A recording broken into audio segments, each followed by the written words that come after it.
kumusha unesute sengua unoda kubatira musati sietega tiri kufamba ondima dambutorino uya moyo inozoneta watiwa fambi uya titewere kumusha apo edumazua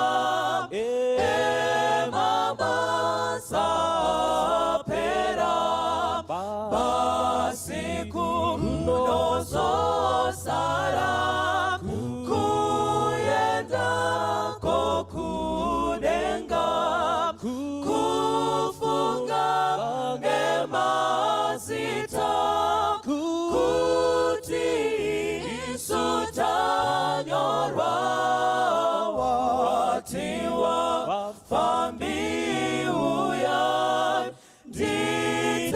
nditewere kumusha apo edumazua emabasa pera basiku nozo sara kuyenda kokudenga kufunga ngemazita kuti isutanyorwa watiwa wafambi uya nditewere kumusha.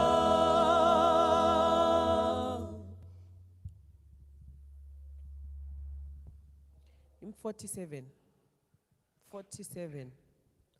Dino Mbira pa Jordani nekunangisisa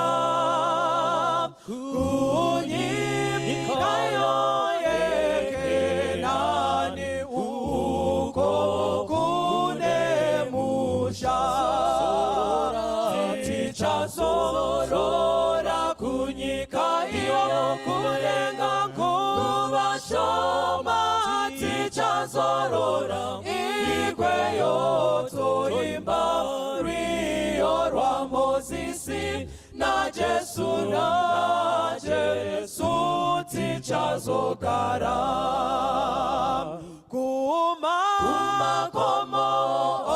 akanaka kuriko kupenya uko Kristu anotonga akuchina dima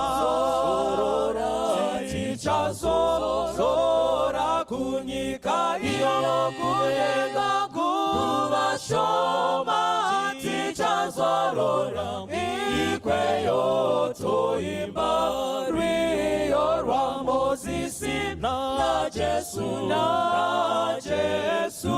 tichazogara ndichashika kori nikone kukomborerwa nekuona Baba wangu na iye kugara tichazorora kunyika iyo kuyenga kubashoma tichazorora ikweyo toimba rio rwa Mozisi na Jesu tichazogara moyo wangu wafarira unoda kukuye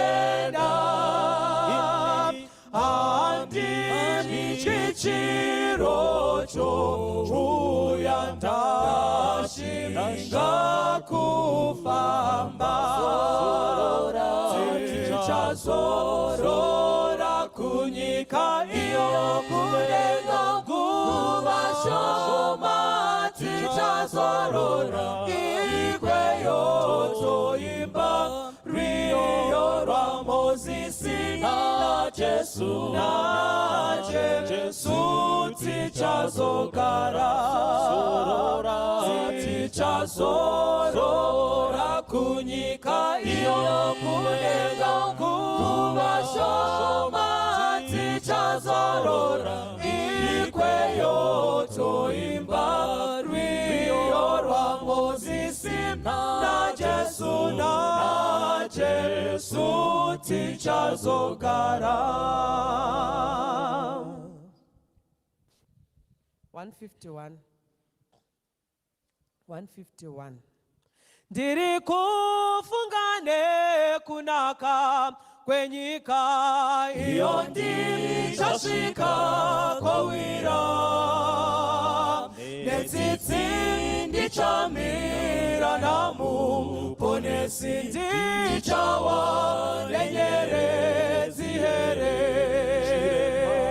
ndichawa nenyerezi here chiremba mumane ruzuwa rowira ndomuka ndaponeswa tove kumusha ndichawa nenyerezi here musimba ratenzi ndoda kunamata ndiwese muwani wemweya nyeredzi yekupenya inga weyangu pamusi unotyisa kwazo tichawa yenyeredzi here chiremba umane ruzuwa rowira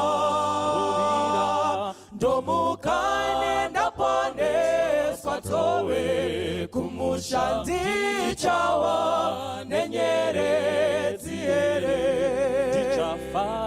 ndichafara kuona usu wa Jesu ndomupa rukudzo narini zvichandifadza mumushawe ndarama kuti ndikawana nyeredzi chiremba ndichawa nenyeredzi here chiremba umane ruzuwa rowira ndomuka ndaponeswa towe kumusha ndichawa nenyerezi here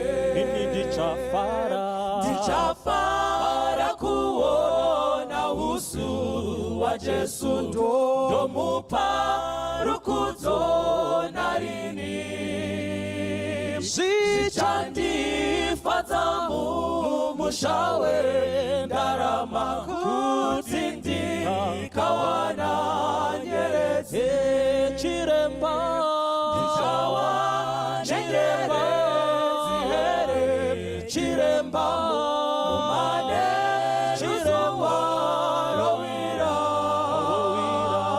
ndomuka ndaponeswa towe kumusha ndichawa nenyerezi here chiremba ndichawa nenyerezi here chiremba umane ruzuwa rowira ndomuka ndaponeswa towe kumusha ndichawa nenyerezi here ndichafara kuona usu wa Jesu ndomupa rukudzo narini zichandifadza mumusha wendarama kuti ndikawana nyeredzi chiremba ndichawa nenyeredzi here chiremba mumane ruzuwa rovira ndomuka ndaponeswa towe kumusha ndichawa nenyeredzi here kufungane kunaka kwenyika iyo ndichasvika kowira netsitsi ndichamira namuponesi ndichawa nenyeredzi here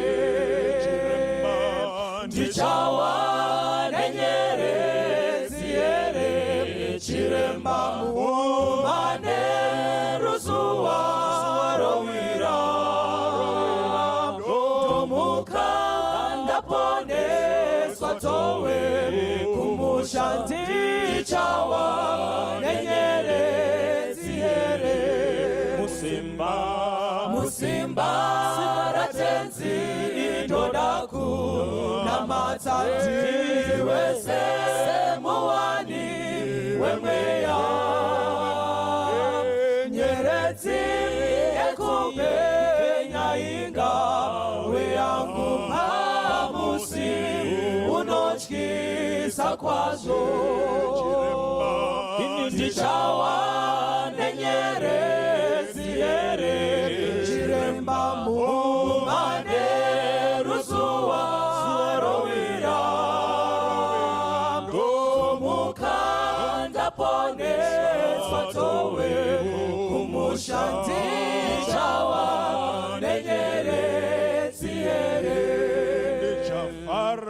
ndichafara kuona usu wa Jesu ndomupa rukudzo narini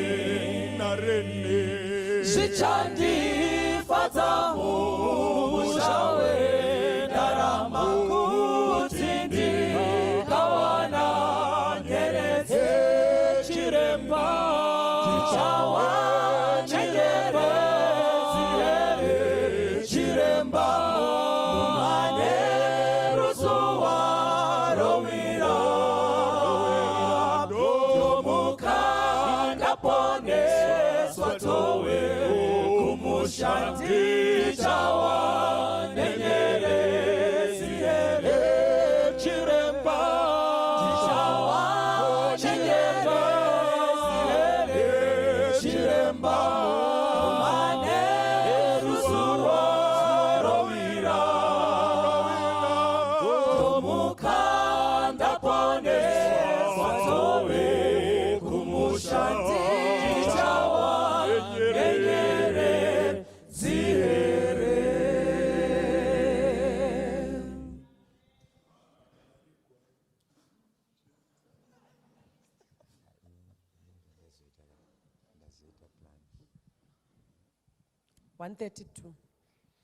Hymn 132.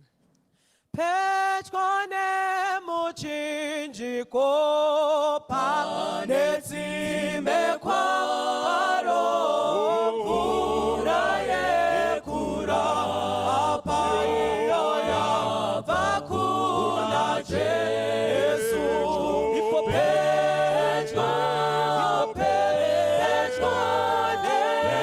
nemuchinjiko wenyu ndipo panozorora iwo moyo wangu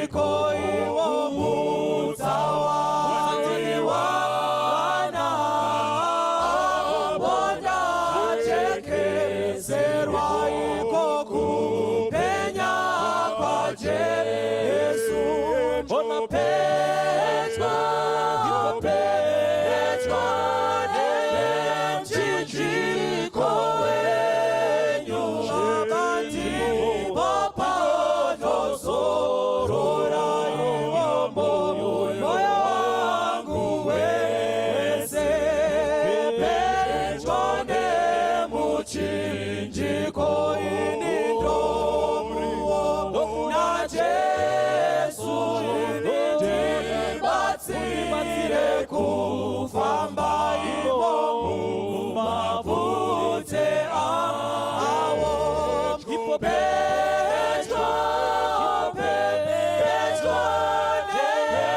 nemchinjiko wenyu ndipo panozorora iwomo moyo wangu wese pedyo nemuchinjiko ini ndorindorovimba yakara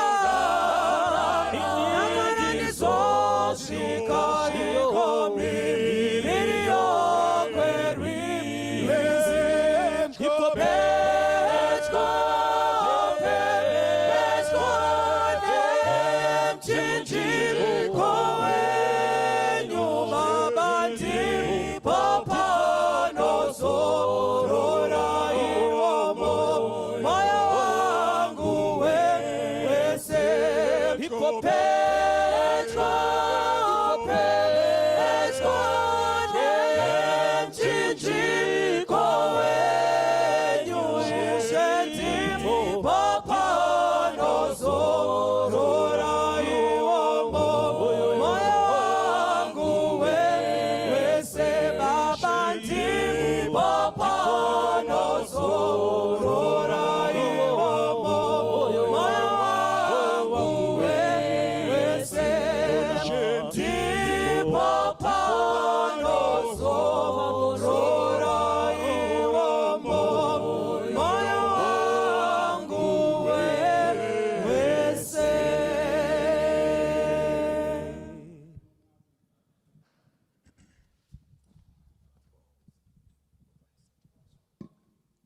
Mani rusangano ramwari toda kutenda. I think Christ in song isati yagara pasi rega itipe one song.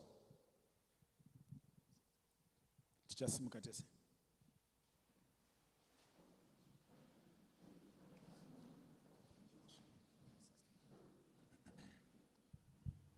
Hymn 63.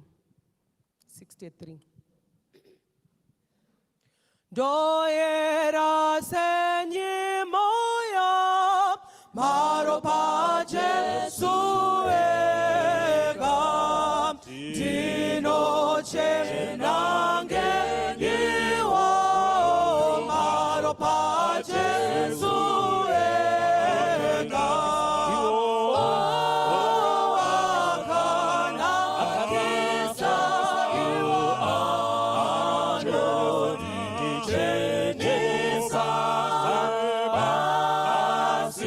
Sindino siwa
tinotenda iko zvinotichapiwa first prayer takamira kudaro.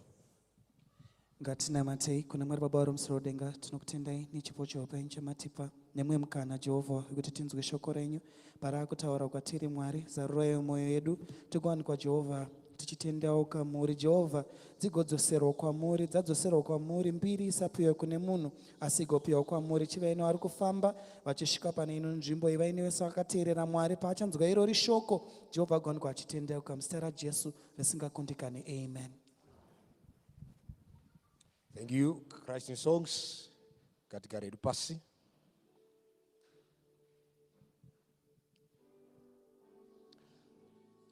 Manera akanaka sangano raMwari munogona kudaira kupfura madairiro amuri kuita. Manera akanaka sangano raMwari tinokuchingamidzai manera ano kuservice yedu yeFamily Life, also ne audience iri kutiona online. Mwari vakuitire zvakanaka, vakukomborerei kwamuri ikoko. Kana uine munhu wakagara padhuze naye ingomutarisawo, ungombo Colgate smile, Colgate smile, ungosekererawo munhu ari padhuze newe. Nice. Taura naye iti neighbor, neighbor, neighbor, neighbor. You my neighbor, you my neighbor. Our discovery will be our recovery. Tinotenda zvikuru Mwari vatitire zvakanaka. Theme yemusangano wedu iri kuti togetherness, pamwe chete. Ndinoziva kuti tiri kuropafadzwa uye tiri kubatanidzwa patiri kufamba nemusangano. Christ in songs ndo iri kutiimbira zuva ranhasi. Sangano raMwari rinoti kudii? Yes, God bless you. Mwari akuitire zvakanaka. Mukoma mandla ndo vatipa first prayer yedu. Vachataura kwatiri ndi Pastor Mbira samazuva ose. I don't know kana pakati pedu tine vaenzi mavisitors atichanyira zuva ranhasi vangoradza nekuivha maoko tivakwasise tisati tapa Pastor nguva. Vari peri mavisitors? Any visitors around? Ngoivha roko nechipo chako chaunogona kubva wawana. Ari peri visitor? Tinotenda, ndinofunga kuti nhasi hatina, asi Mwari vatitire zvakanaka. Iko zvino tichasiyira nguva ino kuna pastor vachataura kwatiri. Pastor yanguva iyi.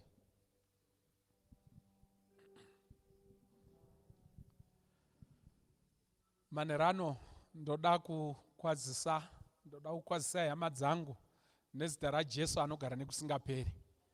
Tinotenda Mwari mukati mezuva ranhasi nenguva yatawana, nguva yataswera tiri vapenyu mabasa akasiyana siyana. Toda kutenda nekuungana kwatiri kuita zuva nezuva and those who are watching us mumhepo, Mwari dai angakukomborerai akuitirai zvakanaka mukati meupenyu. Ngatinamatei. Baba wedu vari kumusoro kudenga, toda kukutendai. Tinokutendai nenguva yamatipa yekunamata nekukumbira kwamuri. Tinotenda Jehovha nenguva yekukunamatai. Tinotenda Mwari nekuti munoteerera nzeve yenyu kunzwa patinenge tichikumbira. Mukati mezuva ranhasi patichadzidza kubva mukati meshoko renyu, ndibatsirei mugobatsirawo vari kuteerera. Muzita raJesu rinogara nekusingaperi. Amen. Mukati mezuva ranhasi tiri kudzidza chidzidzo chatinacho mukati mezuva ranhasi. It's about forgiveness. Forgiveness. Musoro wenyaya unonzi iko forgiving and loving again. Ndakachida kuti nditarise kuti iko tinzwise kuti iko tiri kutaura nezvechii mukati mezuva ranhasi. What is forgiveness, or what are we trying to talk about? Chii chatinoda kuti titaure nezvacho mukati mezuva ranhasi. Forgiveness is defined is generally defined as a conscious, deliberate decision to release feelings of resentment or vengeance toward a person or group who has harmed you, regardless of whether they actually deserve it.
Christianity is born out of the fact that God loved the world, that he gave his only begotten son. Dai papasina chikristu chakavakwa pakuti pane mumwe akatadzirwa ndokubva abvuma kuti atadzirwa, as after that he decided kuti I want to forgive, and he gave his only begotten son, that whosoever believes in him shall not perish but have everlasting life. Ndo hwaro, ndo pane chikristu. Machechi angadai asiko, tingadai tisina kuungana, if God had not decided to forgive. Religion is forgiveness, and forgiveness is religion. Mukati mezuva ranhasi, I want to talk about 3 aspects of forgiveness. Point number 1, tangachida kubata the need to forgive those who sin against you. Mukati meupenyu, if you want to experience the whole meaning of forgiveness, you need to deal with these 3 aspects of forgiveness. The need to forgive those who are going to sin against you. Uchatotadzirwa mukati mekurarama nehama dzako, nehanzvadzi dzako, nana mainini, nana tete, nana sekuru, vabereki vako chaivo chaivo vanogona kukutadzira kukuitira zvakaipa mukati meupenyu. Kozotiko vanhu vekubasa unogona kumakwa zvakada zvokuti munhu anozviisa pachena kuti battle lines are drawn. Iwe handikudi, ndikaona opportunity yekuti iko uparare, I will utilize that opportunity. Uchatotadzirwa mukati meupenyu unless kana uchigara wega. Richeseraona Mwari. Point number 2, the need to forgive yourself. You forgive others, but after you have done that, God is going to forgive you also. But the forgiveness of God will never be complete in your life until you forgive yourself also. Point number 3, the need to be forgiven by God.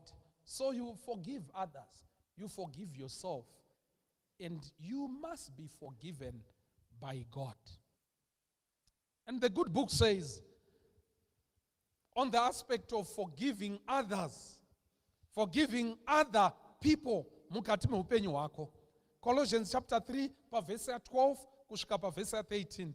The Bible says, therefore, as God's chosen people, holy and dearly loved, clothe yourselves with compassion, kindness, humility, gentleness, and patience. Bear with each other and forgive one another. If any of you has a grievance against someone, forgive as the Lord forgave you.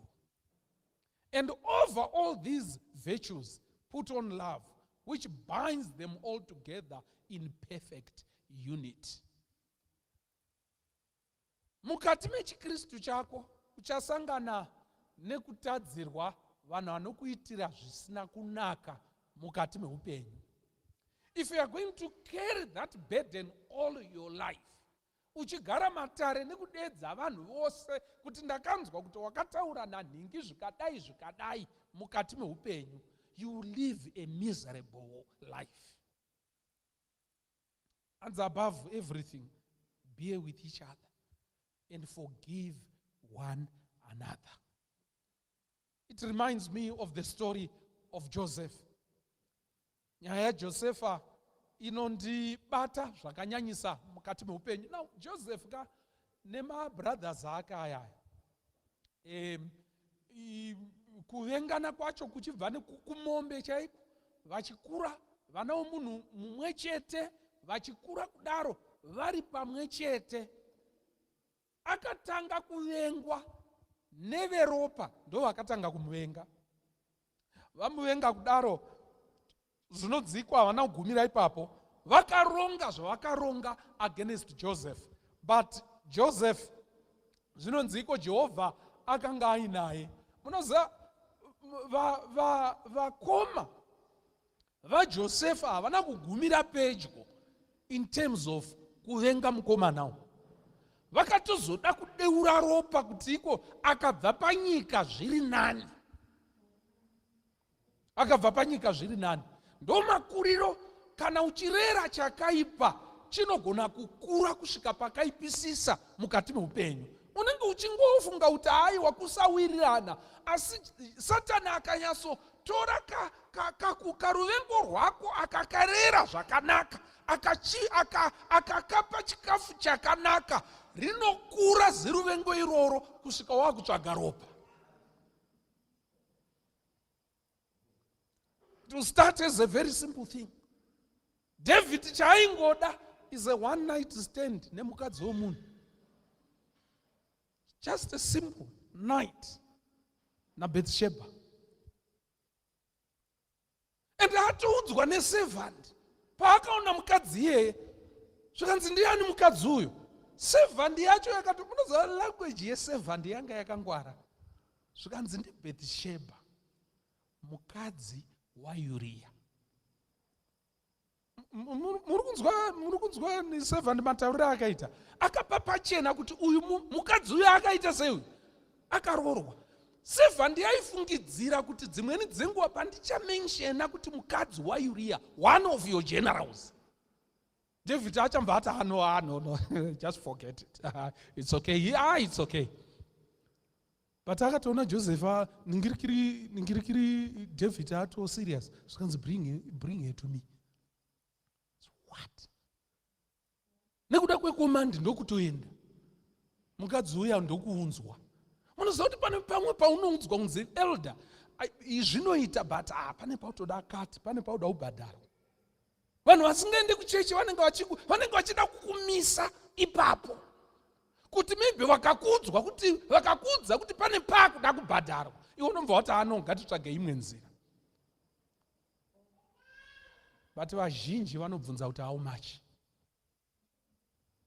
And these people vanenge vachikudza kuti panoda kubhadharwa, vanenge vachiziva kuti uri elder hukuchechi. Saka nyaya yekutoti panoda kubhadharwa hazvibve kwavari, ndiMwari.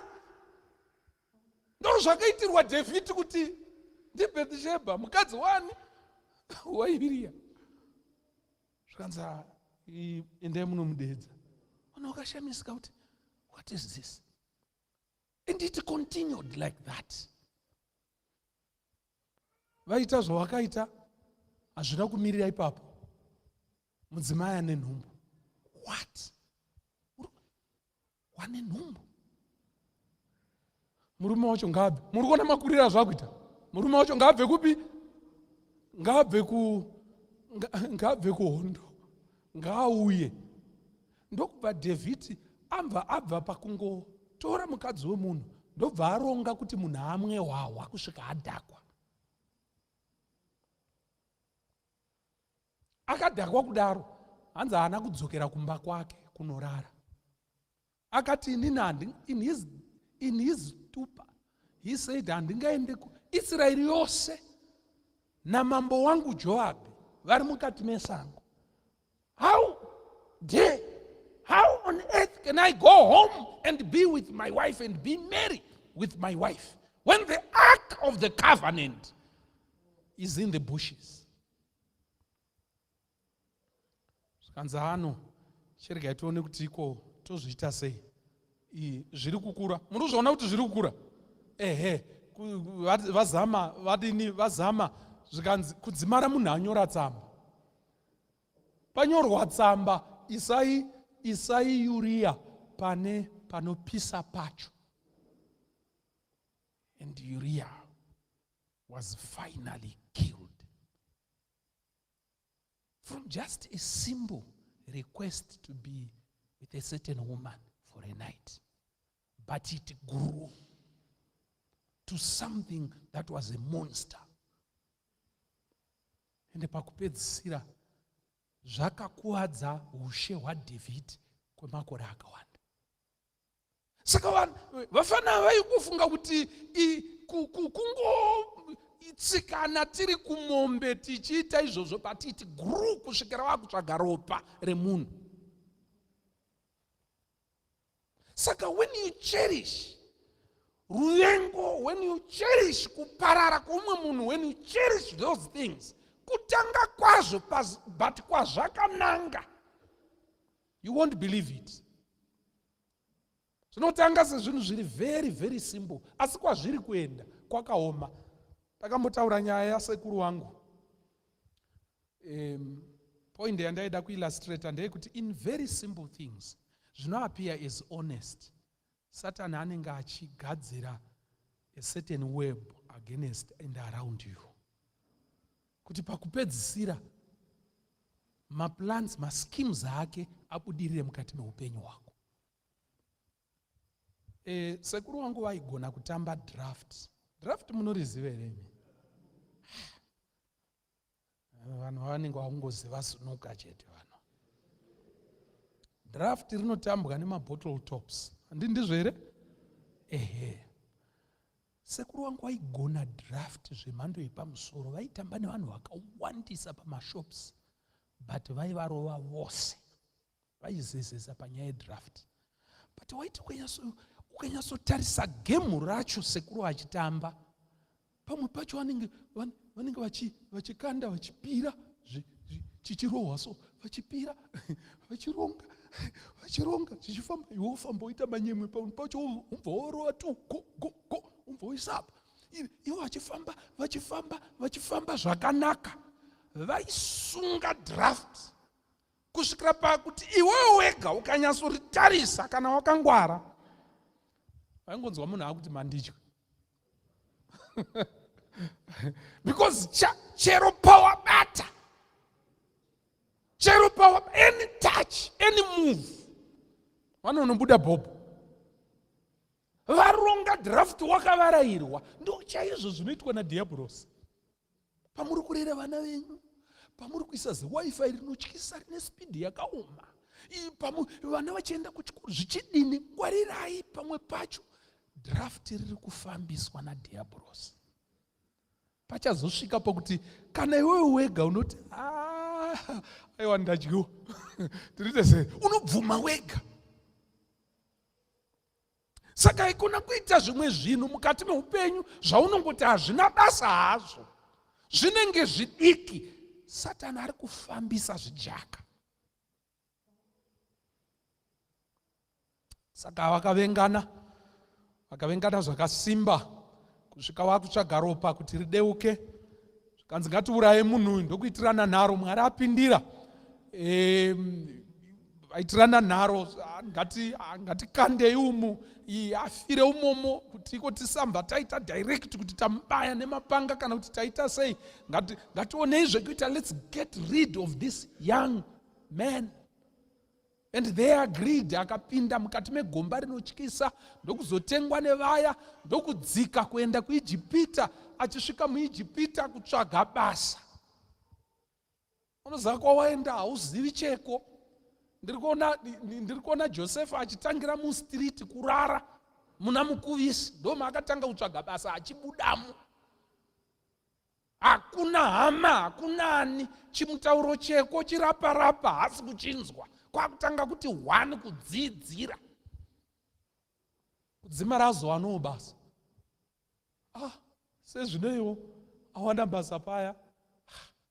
As if that was not enough, the pain anga abva nayo kumusha, akasvika pakupomedzerwa futi mhosva isiri yake mumba muya maPotifa. Muchiri kurangarira nyaya iya, ndokutosungwa. But Bhaibheri rinoramba richingotera mumatambudziko aJoseph. Hanzi the Lord was with Joseph. Bhaibheri rinongoramba richidzokorora, and he prospered. The Lord was with Joseph. Akaita chakati. Mwari aimuteerera kunyangwe mumatambudziko ake mukati meupenyu.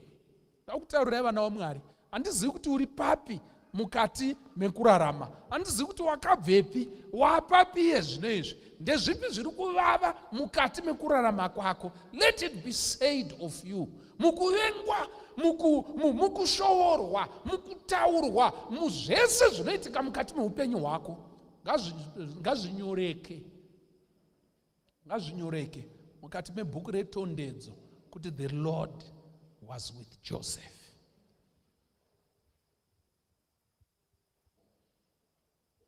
Sezvinoi vari kuronga zvakaipa pamusoro peupenyu hwaJoseph. Hanzi nzara yakazorova kwavari, kwakarova nzara inotyisa. Ritesera vana vaMwari, ngwarira kana pakavenganwa pakaitwa chii, ngwarira kuti uri kuchikwata chipi. Kune kumwe kusaidi kunozoita nzara. Saka kana pachiitwa matare, iwe uri tete vakuru, kana uri hanzvadzi yemunhu isiri kuda muroora, muchigara pamwe chete, I'm talking about family, muchiita matare, anodada kwazvo, akazoti kwakati, ngwarira kuti kusaidi kwenyu kwakamira sei. Mira kusaidi kwakanaka, kumwe kunozouya nzara. Kwakaita nzara, asi Josefa anga ato munhu mukuru anotyisa. Mukarenga Bhaibheri zvakanaka zvinonzi Josefa anga respected in Egypt. Zvakadaro zvekuti Pharaoh akamudeedza akati, you see Joseph, I am Pharaoh, but without your word no one can lift his finger in the whole country of Egypt except by your word. Maitoti kana mauda kukosora munokumbira Josefa. That's how powerful he was, from the gutters. Zvikanzi akapuhwa a chariot yakanga iri second in command pane ya Pharaoh. Imota yekufambisa ke yebasa. Handisi kuziva kuti ranga riri Range Rover chinyi. Rakapiwa zvikanzi vanhu vose kana mamuona taurai kuti make way for Joseph. Achifamba. Zvikanzi akapuwa basa akariita nemwoyo wese. Akasimuka akatenderera nenyika yose. Akaita strategy yekuseva the whole country from a disaster. Joseph akashanda basa ku Grand Marketing Board yeko. Pharaoh akasekerera. Tiritezera na Mwari. And we need Christians who are like that. Vanogona ku accept power and authority. Inogona kupiwa nevanhu dzimweni dzenguva vasingachi Mwari waunotya iwewe. But we execute my duties faithfully to the extent yekuti the whole country will benefit, and you will smile, the king will smile, and God will smile also. Kuti vanhu vanoturika bhachi officer wakapuwa nehurumende rakakurisa, but munhu anosiya bhachi chete ndio rinenge richirinda office. So many excuses. Marequest akare kare ndiwo unodecide nekupa chidhindo, but ruoko rwako harugoni kusumuka. So lazy and inefficient. Kungodhinda chete, anoshaya nguva. Achitandanisa ma-allowances. Aenda kuGeneva, adzoka. Aenda, uya udhinde, chembere dzibve paraini.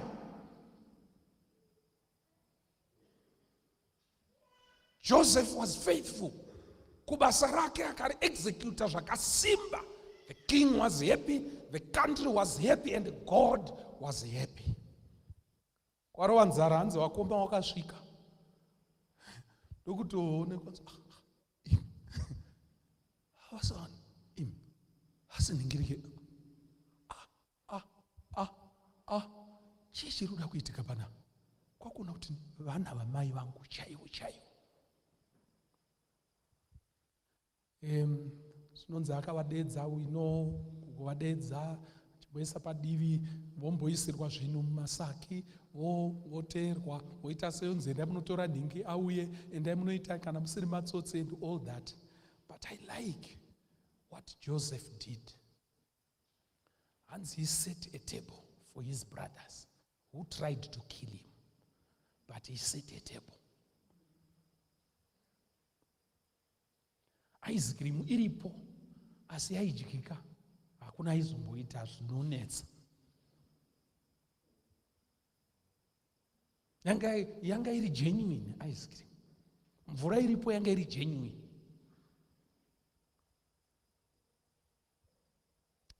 Varongwa sekuberekwa kwani kwavo. Kati imi tasakarongerwa kataitwa. Zvikanzi amen. Rekaiti mboona. Indine nzara hangu varume. Rekaiti mboya. Tozozviona kuti zvakamira sei. Uyu munhu uyu. Amen. Varongwa. Zvikanzi vanga vauya nemunin'ina wake Benjamin. Zvikanzi as he looked about and saw his brother Benjamin, his own mother's son, he asked, "Is this your youngest brother, the one you told me about?" And he said, "God be gracious to you, my son." Deeply moved at the sight of his brother, Joseph hurried out and looked for a place to weep. He went into his private room and wept there. After he had washed his face, he came out, controlling himself, said, "Save the food." Dai wanga uri iwe wakavengwa. Kusvikira watiza munomu neasylum. Woenda kuCanada unogara mushe. Asi hauzokwangwaya zvimapasipoti, woona wasvika paairport, vakoma nevanen'ina vako vakaedza kuda kukupondesa. Baibuda chakanaka ipapo. Joseph said, save the food. Kuri kudiwa vanhu vano Mwari vanogona kuita let go mukati muupenyu, kuzvibvisa pajoko, kurema zidombo rekuti ndakatadzirwa, woramba uchimedza mate kuti vakazviitirei. They were not supposed to do that. I don't deserve that. Unogona kutora 20 years uchidyika, ndiwe unenge uchitodyika. And an unforgiving spirit is like rust. Rust eats its own container. Rust inodya dramu iroro rine rust, ndo rinodyiwa nerust yacho.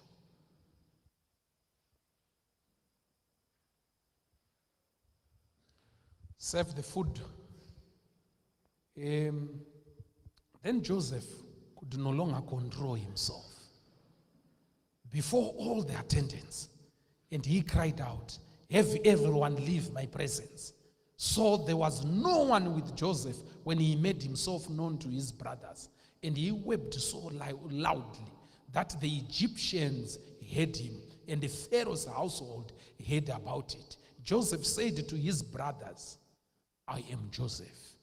Is my father still living?" But his brothers were not able to answer him because they were terrified at his presence.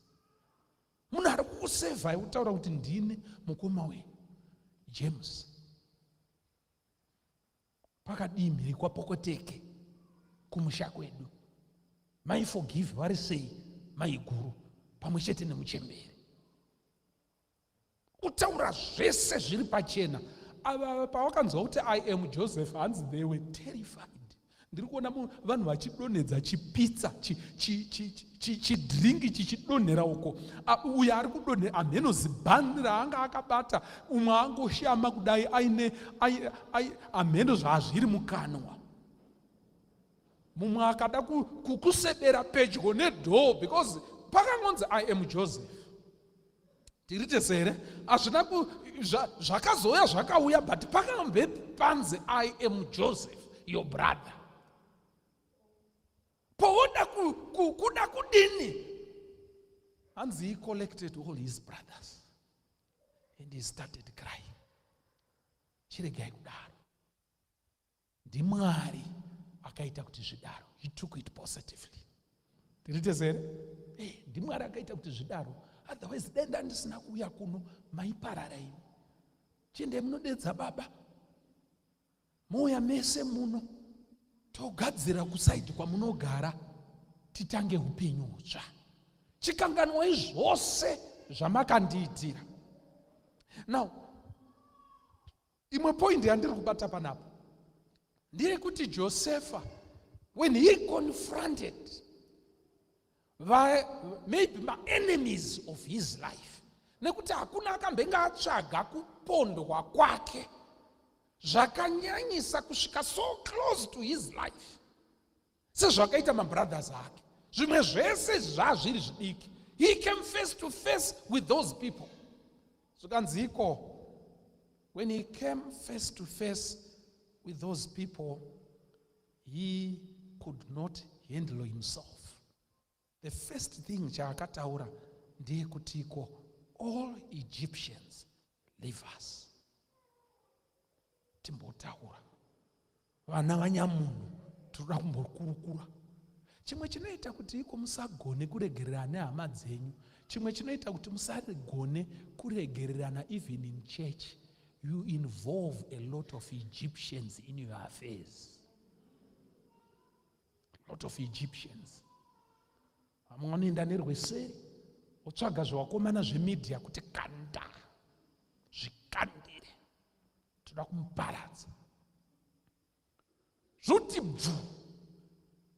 Why are you involving Egyptians in holy issues? Joseph said, all Egyptians leave us. Because nyaya iyi havainzwisise. Tikazoregererana, ivo havazozvinzwisise. Ma-Egyptians kana avenga anotsvaga nehuroi. Ima hamuzozvigoni. Saka pane pamwe pekutiko, if you're on the level yekuti muri maKristu, muri vanhu vanotya Mwari, sometimes you don't need Egyptians in the house. You need to be by your own.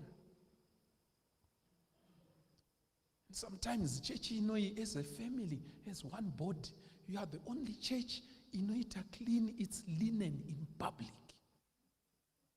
Are you aware that 2 years ago, Roman Catholic split? You don't know it.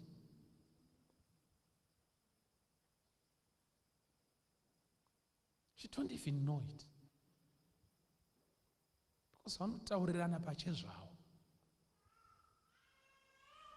As a family, sometimes we need God to help us.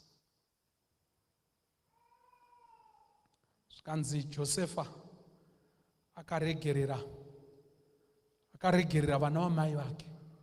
Ndakanchida kuti vana vaMwari, I don't know kuti wakaitirwei nemudzimai wehanzvadzi yako. Handisi kunyatsoziva kuti chii chakaitwa nemuroora. Handisi kuziva kuti what is it that your daughter did to the extent yekuti you got disappointed to that extent. I want to tell you something. When you choose to let go, you have offloaded burden yakakura mukati meupenyu hwako. Even your health will testify to that. Vanhu vanonzwa zvekuti usiku akarara chitiko vakanditadzira misodzi yobva yaerera otora chihembeke chifi kuchiedza ari kuora ndiwe. Vamwe vanhu vanokutadzira vakavo havatorina nguva yekusarara, iwe ndiwe unenge wakasvinura. Angadaro here mwana wamai vangu? Iwewe ndo wakasvinura, pamwe iye atori mu 90 kilometers per hour panyaya dzekurara, mu 100 kilometers zone atori mu 90 ari kuenda, zvinhu zviri kutomufambira, zviri kutoita. Iwewe ari kurwadziwa ndiwe.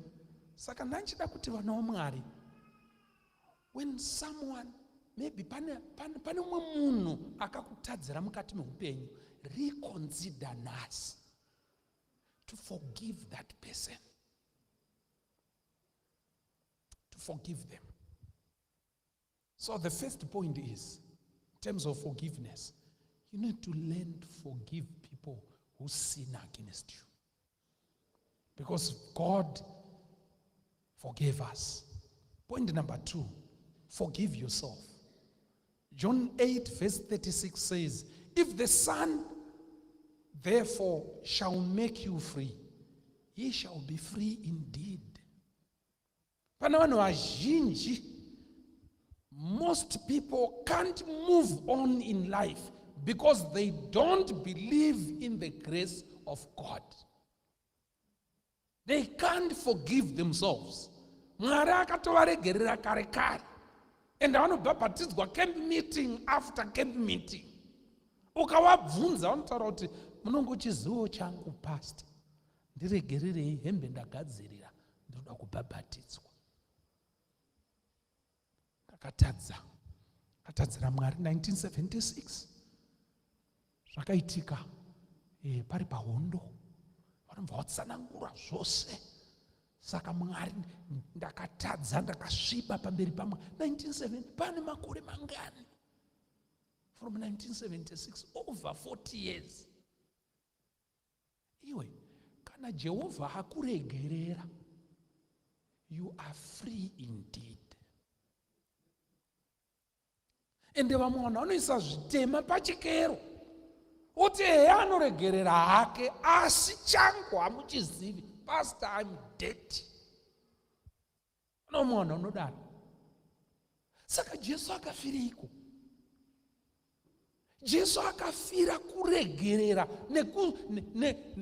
nekuita let go, nekutitora sekunge tisida kumbotadza. That is why he died.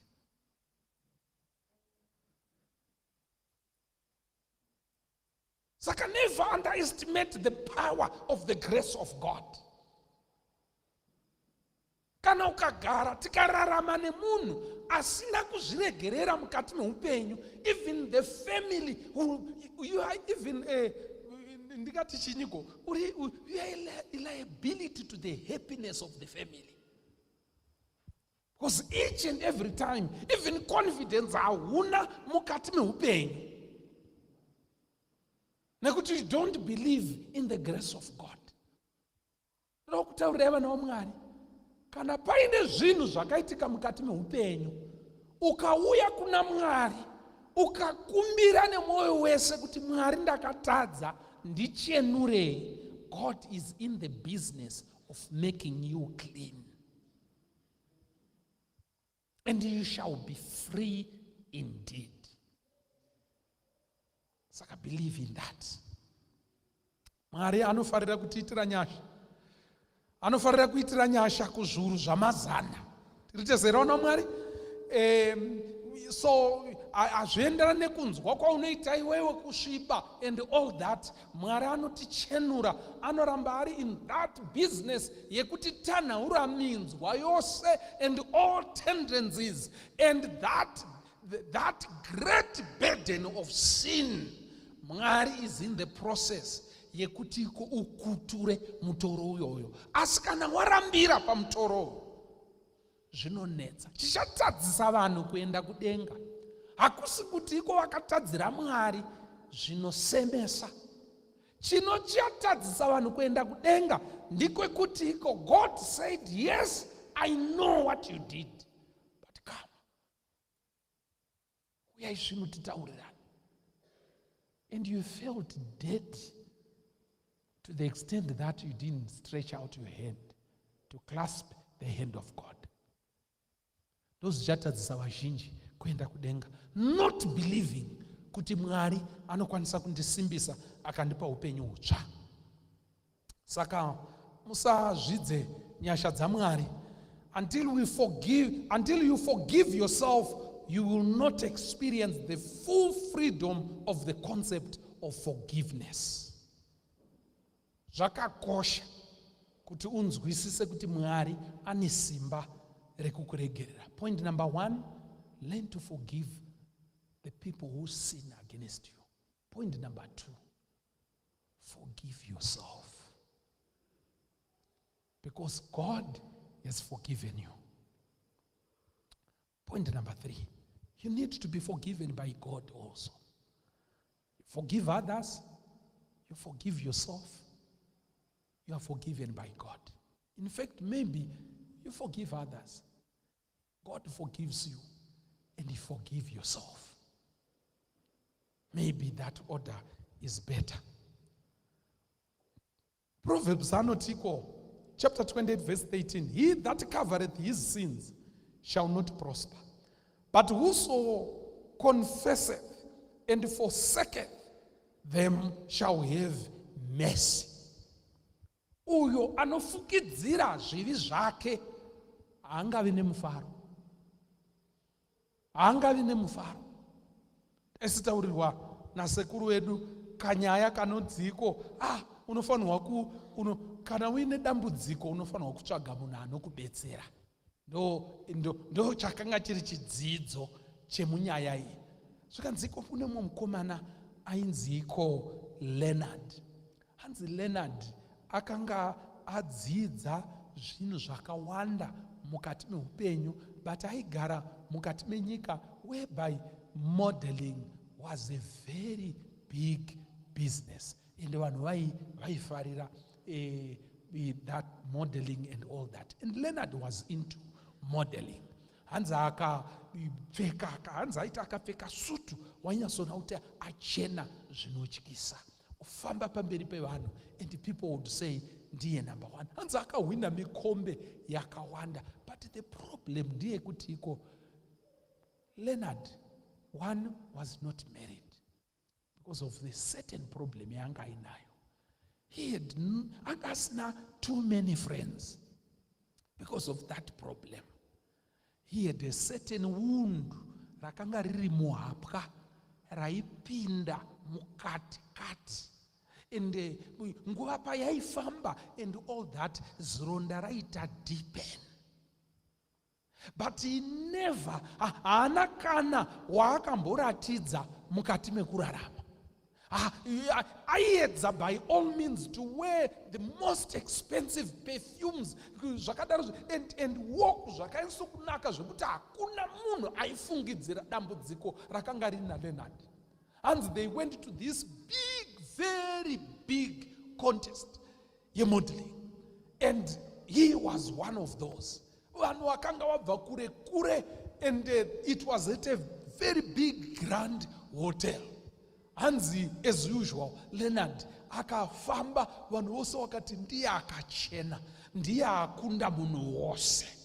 Hanzi, there was celebrations, akapuwa zvipo nemari zhinji.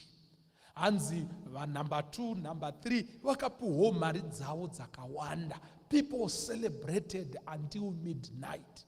Kusvikira vanhu vati no, munhu wese ngatichiendei tinorara, vakadzokera kumba vakaita sei. Asi vakanga vari mucompetition vakagara pahotera ipapo. And Leonard went to his room. But unfortunately, this time the wound was too deep. The wound was too deep. And he went into his room, as usual. Aizoonekwa apakega kuti ari kukamina, ari kudini, ndokukamina ari murumu, ndokutanga kunetseka achibata paya kudzimara. He collapsed. And Leonard finally died.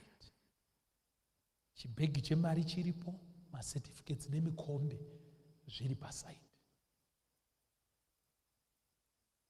The next day came, when wakamuka, they went for breakfast around 8, 9. But everyone was saying, where is Leonard? They spoke about Leonard 10, vari kudya, vari kudini, kusvikira mwazoita worried. So kumana ende ikurumu kwa Leonard. Tinoona kuti chii, hatina kumuona. He's not like that. Akade ari pano tiri kufara naye. And they went into that room. There was no answer until they broke the door. There, they found Leonard. Akarara. And the black blood was oozing from his armpit.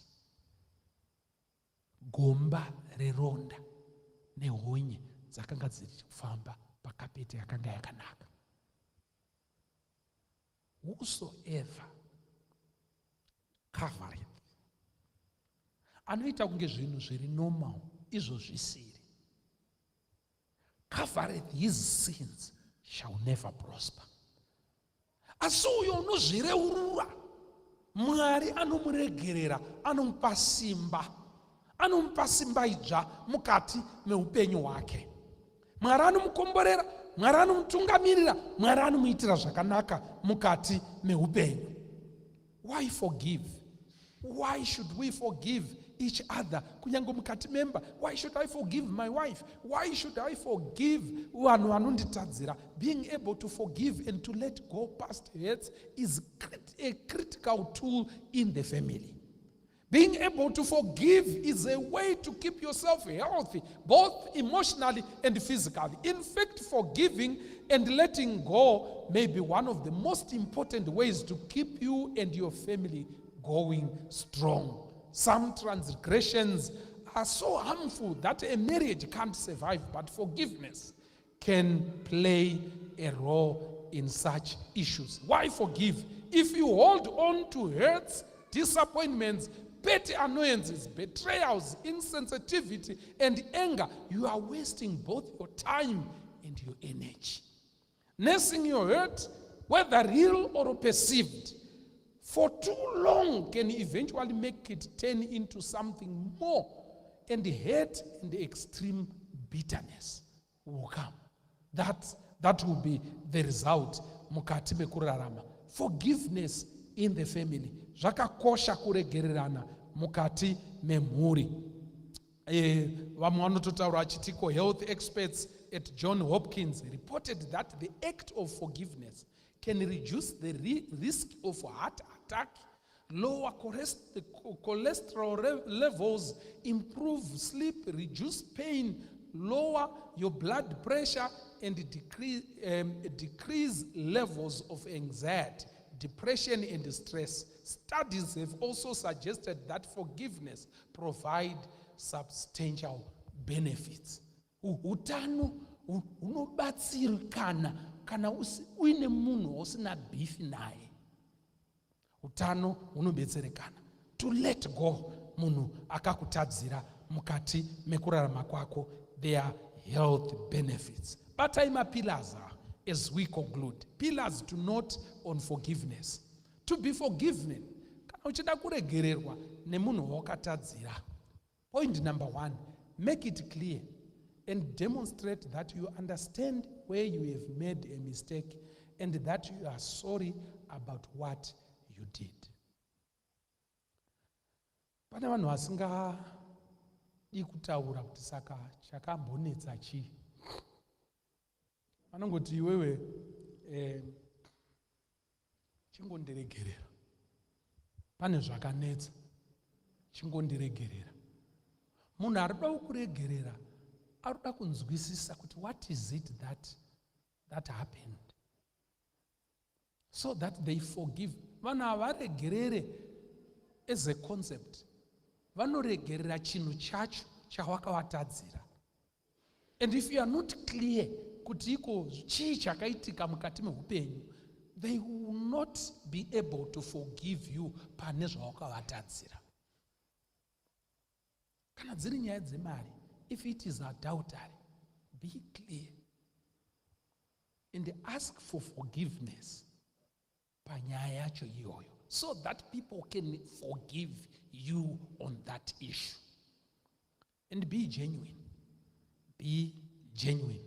Pana vanhu vanoita makunun'unu nemabasa mukati medzimba umo. Kana vaita makunun'unu nemabasa mukada kutaura nyaya yacho, vanokasika stereke kuti iko bva sorry. Ndati sorry. Naiweduwe. Saka panoti sorry pausinganzwisisi pana SORRY. Kona yausiri kunzwisisa ndeipiyo. Ndo zvinozotigumbura zvacho izvozvo. Kana musingadi kutiregerera mota, ndiye akutopenga. Be genuine, my brother. Dindingwe rinonaka richakweva mamwe. Asi kana raukwevewa iro, rinoti mavara vangu azara ivhu. That person wakatadzira deserves that gesture from you of being genuine. Vamwe vanokasika kuti sorry, nyaya yacho isati yaita sei yataurwa. Aimbotaura neumwe mufundisi shamwari yangu achitiko taitiswa maths na ticha wake the long division. Hanzi taiti iyo namba iyo. Poita sign ye division iyi. Then ponyorwa namba mukati. Uisa namba remainder uchiisa apa. Nodziziva maths dzinodaro dzinodzika dzichidaro handii ndizvo here? Long division. Hanzi saka pane vamwe aingosvikoona kuti into 58 haiwa anza ndindingi. Anza iri correct. But hanzi teacher aicheka oti show working. Saka usakasike kuuya paanza ekuti bva sorry. Show working. Tiritesere. Sanangora, it's a long division panyayani yako. mamiriro azvakaita uchitaura chokwadi. Mamiriro azvakaita ndezvekuti iko kwakuri kubasa. Saka nyaya yakatangira zvakati nezvakati nezvakati. Amenowo zvakandibatawo. Ndakakanganisa pakati pakungotaura. Ndokubva ndatoona zvaakudai nekudai. It has been going on for 3 years. And I am sorry about it. Haikona kungoti sorry. Nezvawakanzwa izvozvo no, very very sorry. Chingondiregererawo mudiwa wangu. Ndine urombo. Show working. Usamhanya. Kana uchida kuregererwa zviri genuine. Be committed to reformation. Pane vanhu vanoti sorry nhasi, mangwana ubuda nyowani iri kupisa.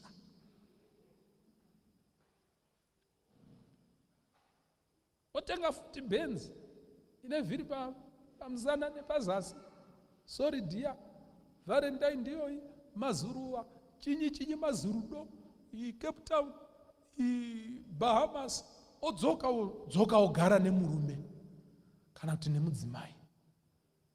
Yeti paatogara ipapo ari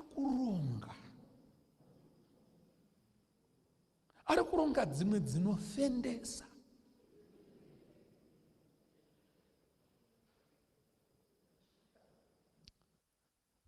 But let's be committed.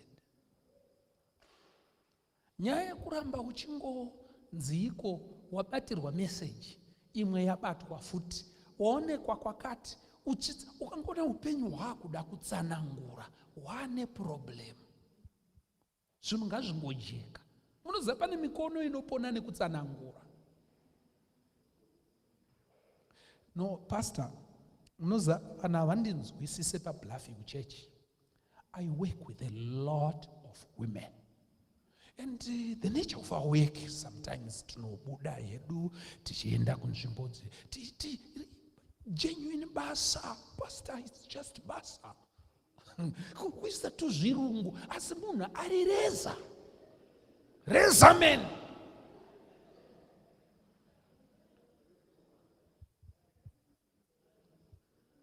Upenyu haudi kutsanangurwa. Wangona wane ma-explanations. Pashata. Tendeuka. Pano vanorarama nekuvhika nekutsanangura. Chakayansoitika ndechekuti ikoka elder vanga vane semino yavo pavakapfuura nemupaseji, ini ndaitopindawo murumu nemudzimai uyuyu. In fact, pataipinda murumu umu kune mapepa avanga vasiya enhingirikire inonzi lies. Rarama nechokwadi, usapone netsanangudzo. Saka if you want someone to forgive you, kuti muchato uendere mberi, kuti muri endere mberi, it is very possible to sin against your partner and be forgiven. Bygones. Munoita reform. Uyu ohila motoenderera mberi. But if you are not genuine, if you are not going to reform, muri dzinoparara. In marriage, understand that you can be forgiven but denied the opportunity to continue as a spouse. Tiritizere kutoregererwa chaiko. Ende usati iko vanhu vatiko enough is enough avachaende kudenga. Pane katendenzi kekuti iko akatadza kana undiregerera. Zvino kunamata kwacho kuri papi? Kwako kuri papi? Kwako kuri papi iwe? Unogona kuregererwa, kutoregererwa kunzi iko I have forgiven you, but I'm no longer interested. Ende Bhaibheri rinozvibvumidza. Bhaibheri rinototi iko pane pamwe pekuti iko kana zvisaite. It is very possible. Musaite end marriages and relationships It is very possible kuti munhu aite the worst and be forgiven moenderera mberi, but God will not hold that person accountable. Kana iri macases especially ane chekuita neupombwe. Pamwe chete ne-situation, create a situation whereby the life of your spouse is in danger.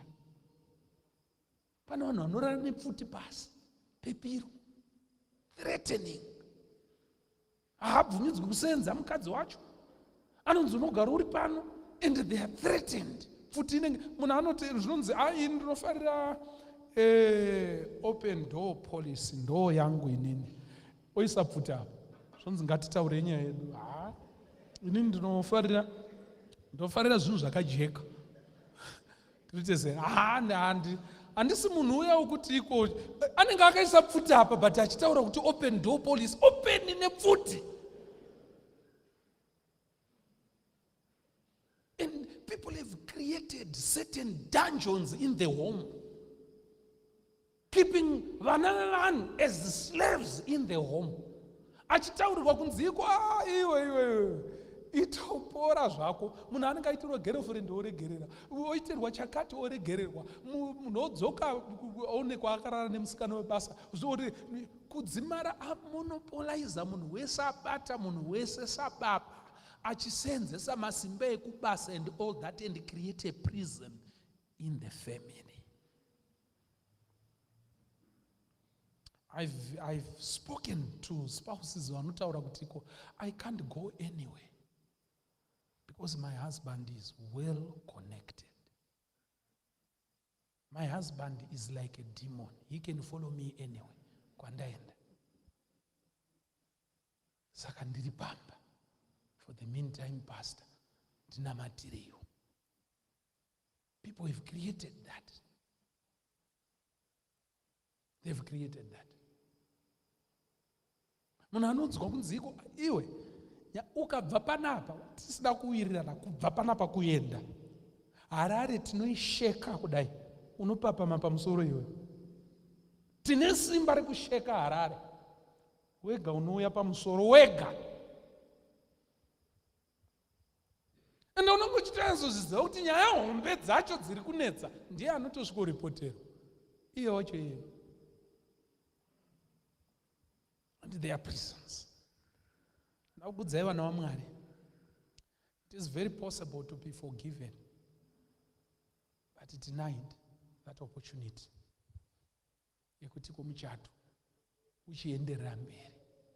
Because life is in danger, and the paitama issues in unfaithfulness are so dead. But yet at the same time, it is possible to forgive and move on. Point number 3, allow people time for acceptance and healing. It's not an easy road. Allow people time for acceptance. Allow people time. Munozakana watadzirana nemunhu mukati memba angave mwana watadzirana baba wako, vangave murume watadzirana nemudzimai wako, mudzimai watadzirana nemurume wako. Give them time and an opportunity to scrutinize your genuineness.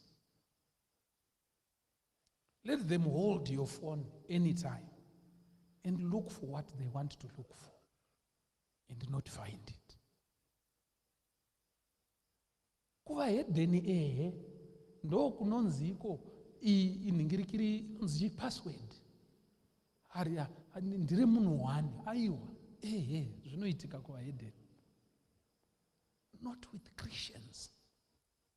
This phone in a password, a passcode. Yaito, but everyone knows it, including my children who are here. They know it.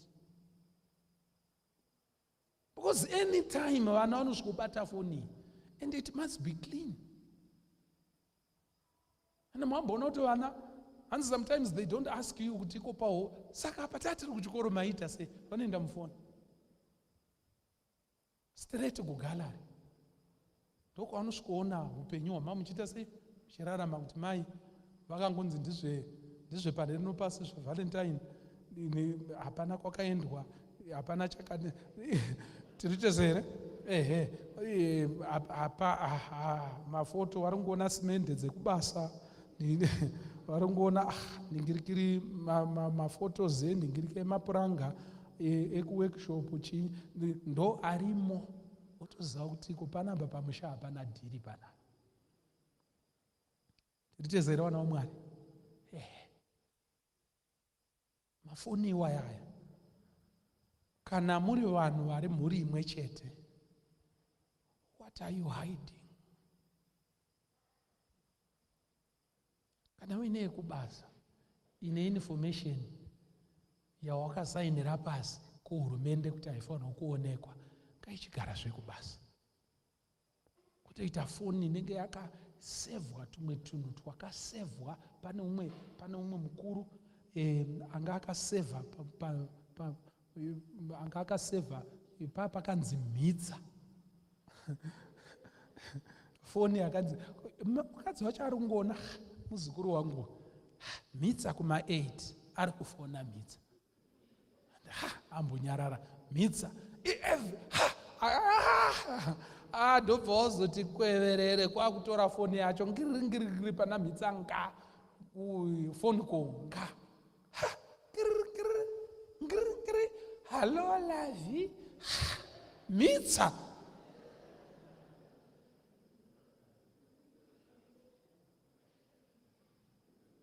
dzimwe dzine mavhols kuti iko kune mamessages kuwhatsapp unotoisa rimwe password kuti upinde pane mamwe mamessages unoisa password kuti upinde muvault munochengetwa maphotos and all that until vana chaivo they can pray. Hanzi kuno umwe akanamatirwa nemwana wake amuti chinamata mwanangu zikanziko Mwari dai mungabatsirawo vanhu vasina zvokupfeka vari mufoni madhedhi.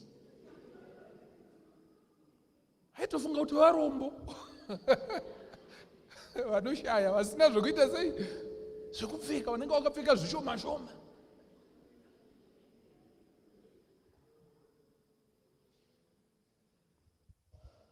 Saka tiri kuti let's be genuine. If you want to be forgiven, it is possible, but be genuine, be committed, and allow people time to accept and heal. It's not an easy road to forgive. Pray for God to give you the power. It's hard. Pray for God to give you the power. You might think you have forgiven, but sometimes it comes back again. Flashes come by, and you are bogged down, you are discouraged, you are drawn back, and all that. Gather your strength and move on. Ask for God to give you the power to forgive your spouse, to forgive your child. Mwari agokubatsirai agokuendere. Now, kurapika kwaunoita wati handina basa nazvo, chero kwawaenda handisada kukuona pano and all that, zvinoita sekunge masota matambudziko eupenyu. Uyu atoti kwake, uyu atoti kwake. Ndoda kutaurirai, forgiveness and the pain that you go through, muri pamwe chete semhuri. In some cases, not all cases, in some cases, the pain is better than the pain yekudzi umwe uko handisina basa newe vana voshaya kuti voita sei. The pain is better. Remember that we were also once a slave in Egypt. Mwari ngatikomborere atitire zvakanaka mukati meupenyu. Mubvunzo wangu wakambobvunzwa Samuel.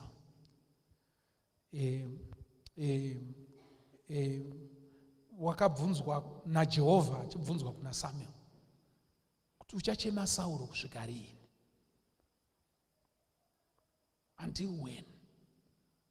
Decide these things. Forgive. And life goes on.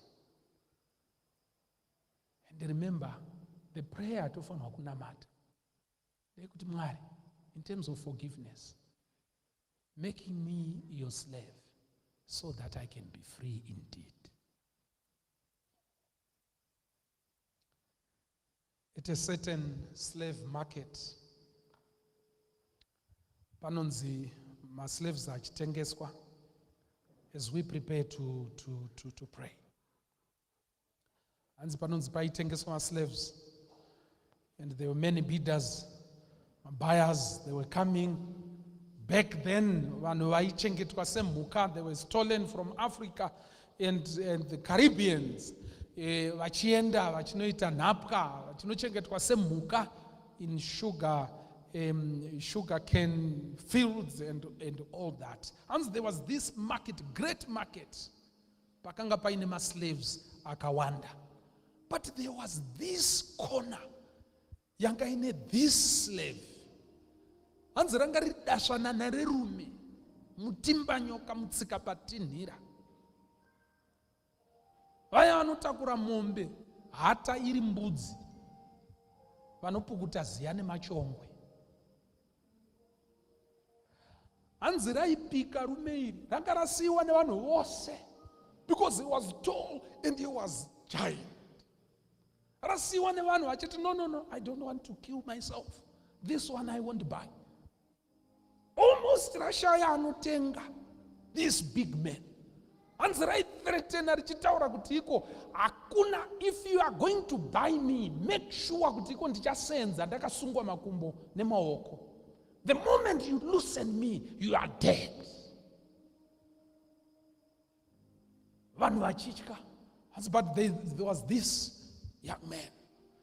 Akasvika zvikanzi, I want this one. Hanzi iro richibva raridza minwe kuti kakakaka.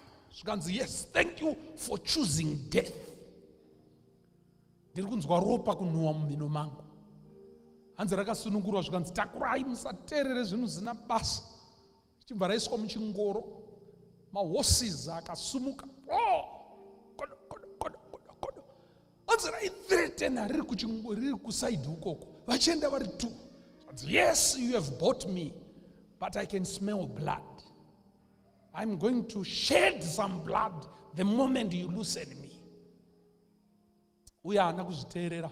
Hanzi vakafamba and they came to this place yanga ine miti yakareba, yakawanda, paine mvuri kwakuda kunodoka. Zvikanzi iko murume uya akamisa mabhiza ake, achibva amira, pasungirira zvitambo zvake, amira zvakanyatso kunaka. Zvikanzi, right, so you have chosen to die here. Are you serious? Simurume riya riri kubvunza. Zvikanzi, yes, I have chosen to die here. Hanzi akaburitsa makey emachains ekumakumbo, ndokubva apinza makey, and he unlocked. And this man roared like a lion, threatened to tear and kill. I remember my family. I remember everything that I've lost. Even if you are not going to unlock these chains, I will kill you. Ndine makumbo angori free jet. As the man drew near, he was not answering. Vatora him another bunch of keys, and he unlocked the hands. He exercised himself, and he took certain machetes, rangariripo, and he advanced towards this man. So I've had enough of you guys. I will kill, even if I perish in these woods. It's better than to work for anyone. Then the man said, no, if you are going to kill me, it's okay. But Nina, I've not bought you because I want you to work for me. No, I want you to be free. I'm involved in those people who are buying slaves and making them free. This corridor. Follow that corridor. Nekukasika. Because we don't know kuti ndiani achasvika pano. You go for 2 kilometers. Unosvika paine bhoti rakakumirira. nevamwe vanenge vakakumirira, and you are going to escape to a ship ichakudzoserai kumusha kwenu. This man, when he heard this, he fell down on his knees. He said, no, I'm not going anywhere. Because of that, I will work for you until I die. I have no reason to go back home because everything is destroyed. But do you mean you have bought me so that you want to set me free? I'll work for you until I die. This is what forgiveness does. Lord, make me your slave so that I can be free indeed.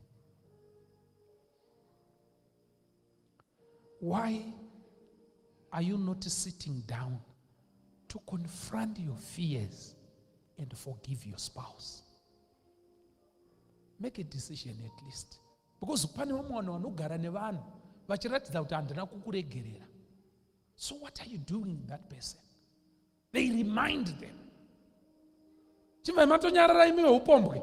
Nyararai. Ha! You are persecuting that person. Make a decision on their lives. In the kazhinji pandinosangana nemacouples ari kunetsana, I tell them, decide. Kutambudza mwana wavanhu. Pane vanhu vasina shungu nevanhu. Vanogara navo vachikwekweredzwa, vachiitwa kunge nhapwa, vachitambudzwa, haarambwi ende haadiwe. So what's that nonsense? Decide on a person. Decide to forgive them. Kana wavaregerera.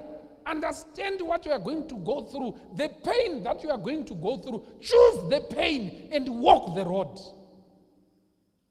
I love people who are decisive.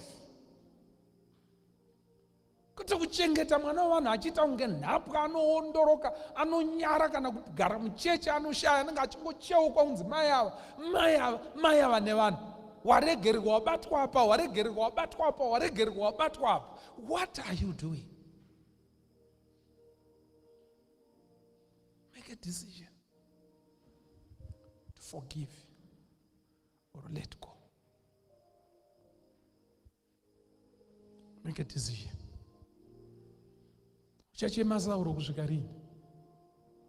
Unomuchema kusvikira rini? Dai muchiziva pasita zvaakaita, dai muchiziva kungoti mimi mapasita hamunyazonzwisise, hatinzwisise. But the decision is upon you. Katiregererane mukati medzimba umu. Mwari atiregerere, Mwari atiitire zvakanaka. And have the capacity to forgive and to let go. Varipo vanoti Mwari, help me to forgive the people who have wronged me. I've lived in pain for a long time. Help me to forgive. And help me to forgive myself. I need a new day in my life. And Lord, forgive me. Make me a slave so that I can be free indeed. If that is your prayer, stand up. We want to pray.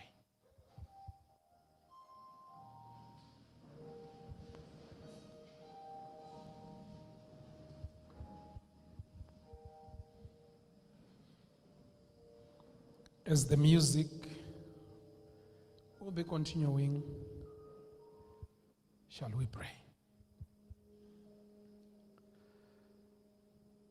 Gracious Father who art in heaven, we want to thank you for the time that you've given us today, and we want to thank you for everything that we've done in our lives. And dear Lord, we come before your throne broken, used, lied to, and cheated. Lord, we come in pain. And we don't want to hide this. We are disappointed with the people that we live with. There are those who are disappointed with their children. There are those who are disappointed with their spouses. But we come before your throne tonight. We have come to seek for help. Because for many years, we have not decided to forgive. And this has eaten us up until now. We can't sleep. Our health is compromised. And a lot of things are at stake. And somehow we have not confronted the issue of forgiveness. We have not confronted ourselves. We have not been genuine enough to confront ourselves and ask ourselves critical questions on what we really want to do with the people that we live with. Lord, help us to make a decision today. We pray that you help us to forgive the people that have wronged us. To forgive those people who are close to us, but who turned against us, who turned their swords against us. And because they are very close, the swords were so devastating. We pray that in that deep anger, pain, and anguish, we pray that you rise us up so that we meet a new day. Clean us and be with us so that tikwanise kusumuka Mwari. Let there be sunshine from now onwards. Breakthrough. Open thy gates and free us from this burden. And help us to forgive those who have wronged against us. Because you forgave us a long time ago on the cross. We also pray, Lord, that you help us to be able to forgive ourselves. We have not believed in your mercies. We pray that we can forgive ourselves. We also pray that you might forgive us also. Make us your slaves so that we can be free indeed. May the church be blessed. May everyone be blessed. And Lord, may your countenance shine upon these people and give them peace, peace of mind, peace in their lives, and peace in their homes. For Jesus' sake, let this church say, Amen. Thank you. God bless you.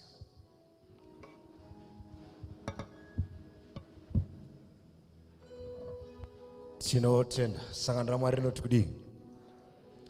Ingotarisa munhu ari padhuze newe womuti vhangeri huchi. Vhangeri huchi. Tinotenda, I think tine zvinhu zvitatu zvatichangotaura tisati taenda. Number 1, padho apo Pastor Mumba vari mabhokisi. Tinokwanisa kuwana mabhokisi ekunoverenga taakumba. To have and to hold. Nancy Van Pelt, the smart parenting. Nancy Van Pelt, tinokwanisa kuenda Adventist home, tinomawana mabhokisi iyayo padho. Number 2, musi weSunday tine program ku ZB Grounds Family Fun Day. So tichasumuka pano toenda ku ZB tonowana nguva yakanaka tiriko. So anzi tigadzirire nevakuru veFamily Life tonowana nguva yakanaka. I think kune flyer riri kufamba tinonoverenga imwe information chatibatsira kunzwisisa zvinodiwa ikoko. Then chekupedzisira kana paina ada kubatsirwa netransport tosangana padho apo taakubuda. Christ in Songs ichauya tipa one song as we file out. Mwari akuitire zvakanaka, vaitire amen vachiuya. Mwari akukomborerei neministry yenyu, tichaimbisirwa tichiparadzana.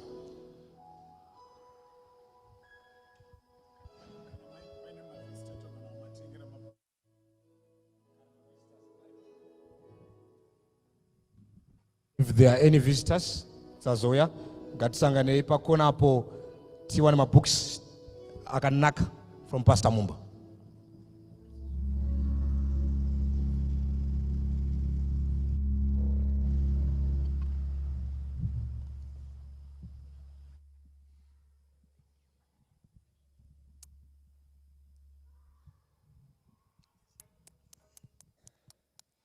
In 136. 136. Ndomutewera kweseko ndadzidza kumusimbira totondera kundifira pamuchinjiko weKalvari Jesu wanditungamira rwendo rwese nguva dzese arishamwari yeidi ndinotondera Kalvari ndofarira mtemo wake ndoda anditungamire rudo rwake rwakanaka rwaereswa paKalvari Jesu wanditungamira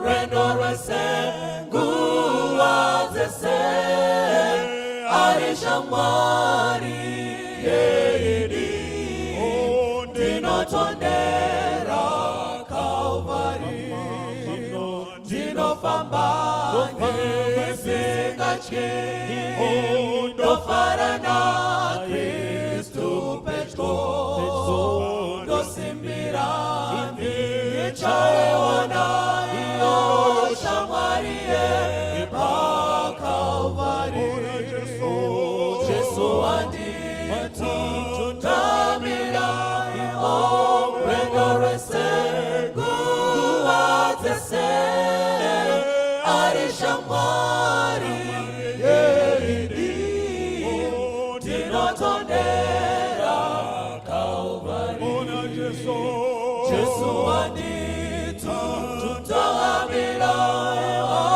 rwendo rwese nguva dzese arishamwari yeidi ndinotondera Kalvari arishamwari yeidi ndinotondera Kalvari Danzwa nezikomborero muri kuri kuva patenzi